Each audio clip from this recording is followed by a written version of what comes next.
Les figures chartistes. Précédemment, nous avons vu grâce à l'étude de quelques chandeliers japonais comment nous pouvions prévoir l'évolution des cours. Maintenant nous allons nous intéresser à de grandes figures constituées assez souvent par un nombre important de bougies. Ces motifs souvent de forme géométrique sont appelés figures chartistes. De nos jours, cette méthode empirique est fréquemment utilisée par les traders de tous bords. En effet, outre sa simplicité et son efficacité prévisionnelle, elle permet de déterminer des objectifs théoriques. Double top et double bottom. Le double top est une figure de retournement, apparaissant après une phase haussière. Elle nous annonce une accélération baissière des cours. Sous ses plus beaux traits, on l'appelle aussi un monsieur. Par ailleurs, elle nous montre l'incapacité des cours à marquer des plus hauts de plus en plus haut. Assez simplement, nous voyons que les haussiers montrent des signes de faiblesse, les cours étant bloqués sous la résistance, ils offrent une opportunité aux baissiers de reprendre les choses en main. Nous remarquons la présence d'un pullback, petit retour des cours sur une droite après sa cassure, qui se réalise très fréquemment. Comme nous l'avons dit précédemment, l'intérêt ici est de pouvoir placer la sortie de nos trades en fonction des objectifs théoriques. Sur cette figure, les objectifs sont égaux à l'écart entre la résistance et la ligne de coup, et cela reporté au niveau de la cassure. Voyons un exemple. Hormis une cassure de la ligne de coup un peu ambiguë, ici les cours ont respecté les règles de la figure, ce n'est pas toujours le cas. Double bottom. Sensiblement, si vous comprenez le double top, il sera sans mal d'aborder le double bottom. Celui-ci se compose comme son nom l'indique de deux creux successifs, et cela suivi par une accélération haussière. Voici à quoi ça ressemble. Vous l'aurez bien compris, je l'espère, il s'agit simplement de l'opposé de la figure précédente. Tête-épaule et tête-épaules inversées. Tête et épaule. Figure de retournement très célèbre, se formant après une tendance haussière, elle indique une forte probabilité de baisse.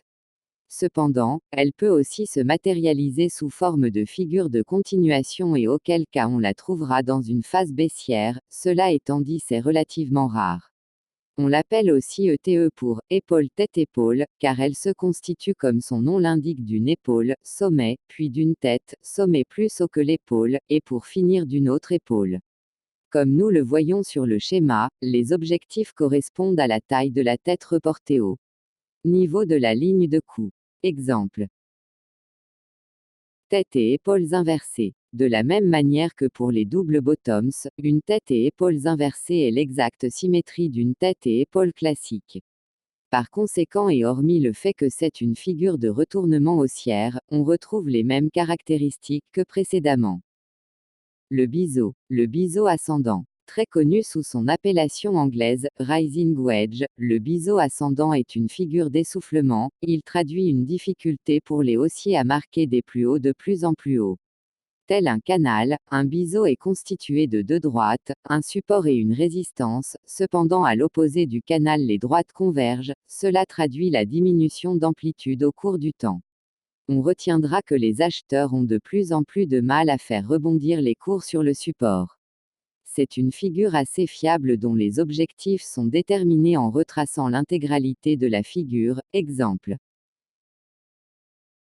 Biseau descendant. Aussi connu sous le nom de falling wedge, c'est une figure d'essoufflement d'un mouvement baissier. Dans ce cas, les vendeurs nous montrent des difficultés à pérenniser leurs efforts.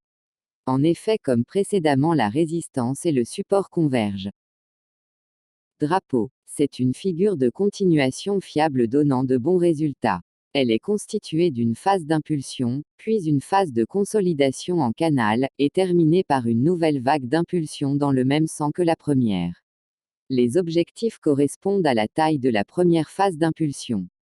Les triangles. Les triangles, en général, sont des figures d'indécision matérialisant une incapacité des acheteurs ainsi que des vendeurs à orienter les cours.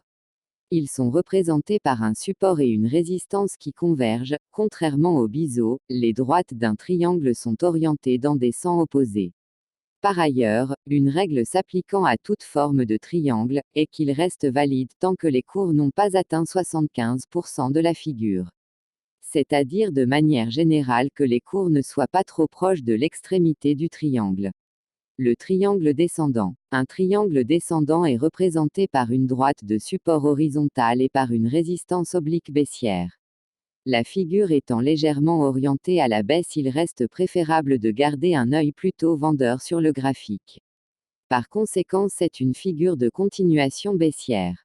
Outre cela, une des caractéristiques des triangles descendants est que l'on dispose de deux méthodes pour déterminer les objectifs.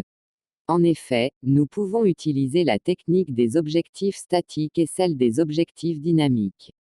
Nous conviendrons que le cas des objectifs statiques n'est pas ambigu, cependant il est possible que les objectifs dynamiques soient moins aisés à assimiler.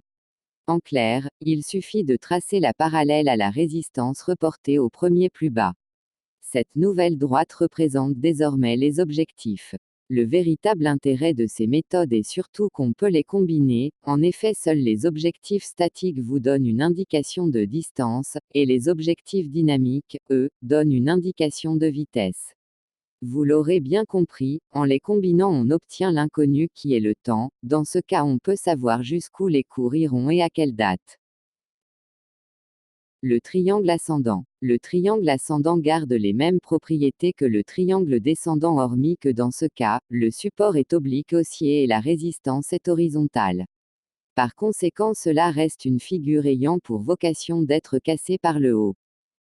Le triangle symétrique. À la nuance des précédents, le triangle symétrique est une figure d'indécision complète car résistance et support sont orientés dans des directions complètement opposées, dans les autres, il y a une horizontale. En effet, il sera très difficile d'anticiper le sens que prendront les cours pour sortir du triangle. Encore une autre différence, la figure s'applique dans le cas haussier ou baissier alors que sur un triangle ascendant la détermination des objectifs n'est pas possible que dans un cas haussier et inversement pour un triangle descendant. Le diamant. Le diamant est une figure de retournement que l'on peut tout autant retrouver en creux qu'en sommet. Relativement rare, il s'avère être pour autant assez fiable. Sa formation est représentée par la juxtaposition d'un élargissement symétrique ainsi que d'un triangle symétrique, ce qui donne une structure en losange. On trouve les objectifs en reportant la plus grande largeur de la figure au point de sortie. Comment trade-t-on les figures chartistes? Aussi aisé que cela puisse paraître, prendre des positions sur les figures chartistes n'est pas nécessairement évident.